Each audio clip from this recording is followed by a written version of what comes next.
अस्सलामुअलैकुम। आवाज़ है सुनने वाली, किस्सा सोचने वाला। ड्रामा सीरियल मुइम्मा में जहांआरा की सबसे स्केरी चीज़ उसका ट्रॉमा नहीं, उसकी मोहब्बत है। और अगर आपने ये वीडियो मिस कर दी तो आप मुइम्मा का सबसे डेंजरस लेयर जानने से महरूम रह जाएंगे। ज़्यादातर लोग मुइम्मा को इमोशनल स्टोरी समझ रहे हैं, लेकिन असल में ये साइकोलॉजिकल थ्रिलर के रूल्स फॉलो करता है, जहाँ डेंजर चीखता नहीं, विलन ऑब्वियस नहीं होता, और सबसे ज़्यादा ख़तरनाक कैरेक्टर वो होता है जो बिल्कुल नॉर्मल लगता है। और यहीं से सबा कमर का कैरेक्टर डिस्टर्ब करता है। सबसे अहम नुक्ता ये है, क्योंकि यहाँ मोहब्बत प्रोटेक्ट नहीं करती, ओन करती है। यहाँ केयर कंफर्ट नहीं देता, कंट्रोल करता है। और जब ऑब्सेशन इतनी काम हो कि प्यार जैसी लगने लगे, तो वो सबसे ज़्यादा डेंजरस बन जाती है। नाजरीन, अगर आपको लगता है कि ये सिर्फ एक ओपिनियन है तो इस वीडियो को आखिर तक देखिएगा और कमेंट्स में सिर्फ इतना लिखिए, मोहब्बत या ऑब्सेशन, क्योंकि अगले ही कुछ लम्हों में मैं आपको वो साइकोलॉजिकल पैटर्न्स दिखाऊंगी जो नॉर्मली ऑडियंस नोटिस ही नहीं करते।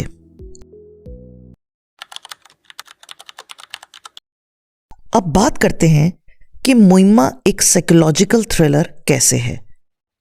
बेसिकली साइकोलॉजिकल थ्रिलर्स में टेंशन म्यूजिक से नहीं आती, बिहेवियर से आती है। और मुइम्मा में हर चीज़ एक्सप्लेन नहीं होती, जो कि इंटेंशनल है। यहाँ हर साइलेंस, हर काम रिएक्शन और हर कंट्रोल्ड रिस्पॉन्स एक सवाल छोड़ जाता है। और यहाँ एक बात बहुत गौरतलब है, सबा कमर यानी जहांआरा का कैरेक्टर अपने इमोशंस क्लैरिफाई नहीं करता।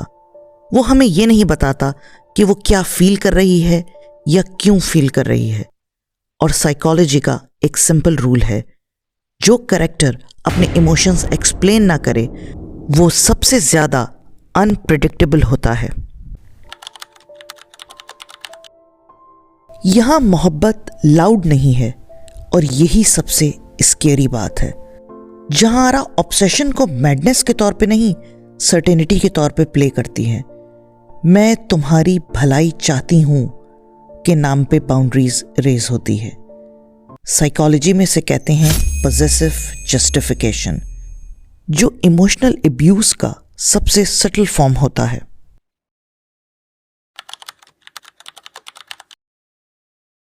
एक अहम नुक्ता, खामोशी। मुइम्मा में खामोशी एम्प्टी नहीं होती, कैलकुलेटिव होती है। जितनी काम वो लगती हैं, उतना ही लगता है कि कुछ प्लान हो रहा है। साइकोलॉजिकल थ्रिलर्स में सबसे पहला रेड फ्लैग ओवर रिएक्शन नहीं, ओवर कंट्रोल होता है। अच्छा, अब कुछ बात करते हैं जहांआरा की आंखों की। जहांआरा की आंखें सिर्फ दर्द नहीं दिखाती, वो इंटेंशंस छुपा रही होती हैं। कब ये मोहब्बत है, कब ये कंट्रोल है, ये ऑडियंस डिसाइड ही नहीं कर पाती। और यही अनसर्टेनिटी थ्रिलर को कामयाब बनाती है। अब आपको आहिस्ता आहिस्ता समझ में आ रहा होगा क्यों मुइम्मा इतना पॉपुलर हो रहा है। हम अगले 2 मिनट में मज़ीद राजों से पर्दा हटाते जाएंगे। चैनल को सब्सक्राइब ज़रूर कर लें। ये बात गौर से सुने, मुइम्मा में सॉफ्टनेस वीकनेस नहीं, स्ट्रैटेजी है। साइकोलॉजी के मुताबिक सबसे इफेक्टिव मैनिपुलेटर एग्रेसिव नहीं होते, वो कन्विंसिंग होते हैं।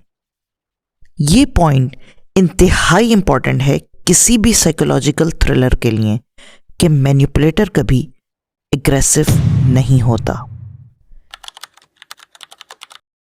यहां आपकी तवज्जो चाहूंगी, ये परफॉर्मेंस पावरफुल इसलिए नहीं कि यहां ड्रामेटिक सीन्स हैं, बल्कि इसलिए है कि जहांआरा ऑडियंस को इमोशनली अनसेफ फील करवाती है। और साइकोलॉजिकल थ्रिलर का गोल ही ये होता है।